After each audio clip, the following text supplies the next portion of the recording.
Hi everyone. Today I'm going to be discussing with you the recreational and medical reasons for the legalization of marijuana.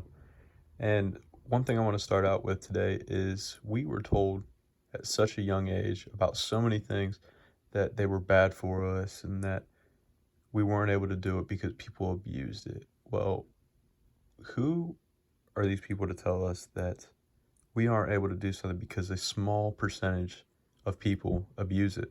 And that's why I'm here to discuss this. Today we're going to be going over the origins of it.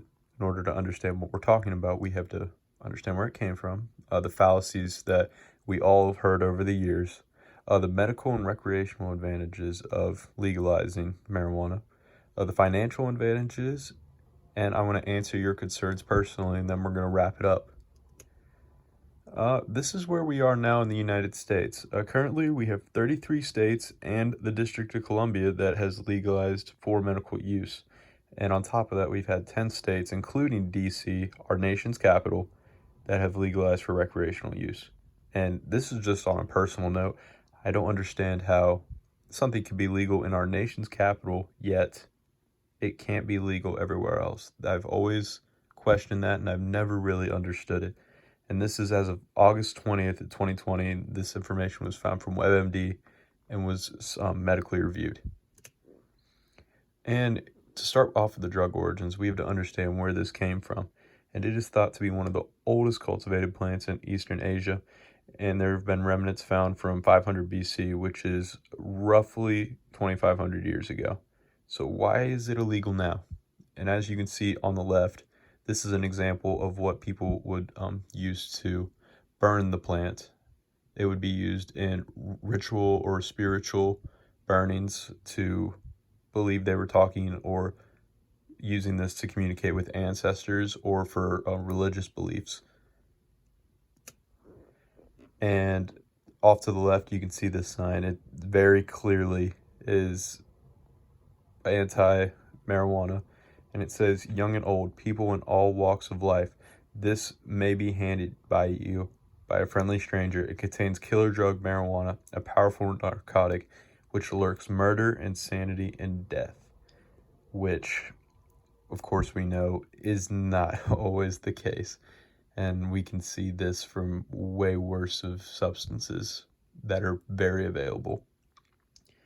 And the U.S. criminalization, it all started out with Mexican immigrants. And a rumor was started by Texas law officials when they were coming across the border. And they said that it incited violent crimes, a lust for blood, superhuman strength, and that these Mexican immigrants were giving the drug to school children to use.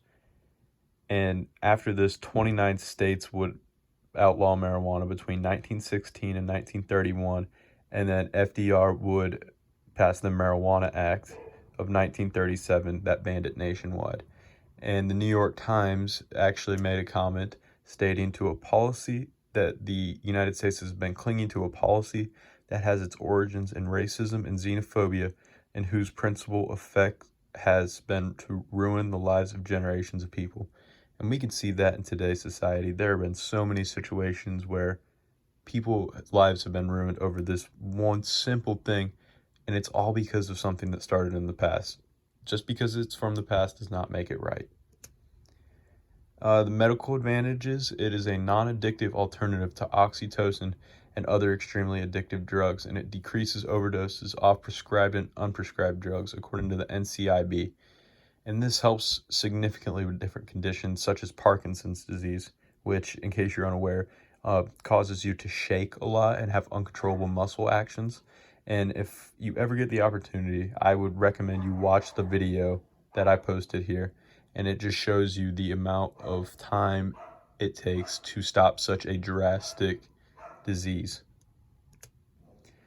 Some of the financial advantages, according to the slide, on June 12th of 2019, the Colorado surpassed $1 billion in tax revenue from THC. This is roughly 3.5 years, and this translates over to $24 million a month. And this money goes to reserve fund, education, healthcare, and youth drug prevention programs. So all of this money is getting put right back into where it came from.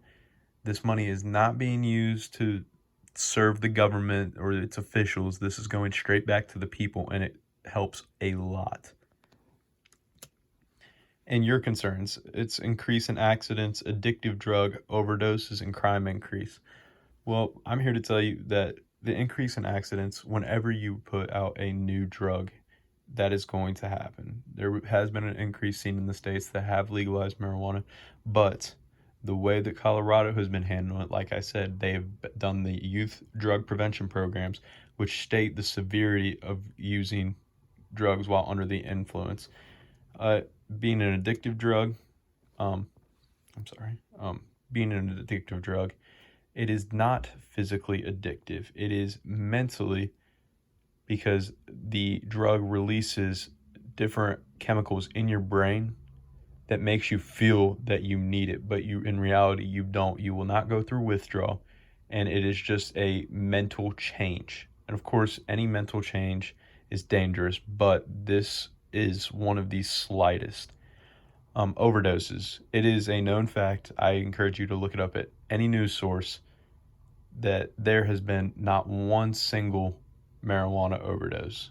It is always laced with fentanyl, cocaine, a much harder substance that if we were to maintain this federally and regulate it, this would not be an issue and we would not have these overdoses. And it's actually seen to decrease the amount of prescribed overdoses and abuse of drugs in different states. And a crime increase, my personal belief and many other people's belief is that this would not add in crime. This would actually decrease because you are putting criminals out of a job. Therefore, if they don't have a job, they can't cause the crimes, and they would have to go and maybe find a job for the state or the federal law that would allow them to help out, and they could continue to do what they were doing, but they could do it legally. And here's how you can help. You can contact your state officials and let them know you stand by legalization. You can vote in officials that are pro legalization and start petitions to gain state and national attention. This isn't going to change by itself. We need people to stand up and tell the government how we feel. And that is all for today. If you have any questions, feel free to reach out to me, and I appreciate you taking the time out of your day to listen.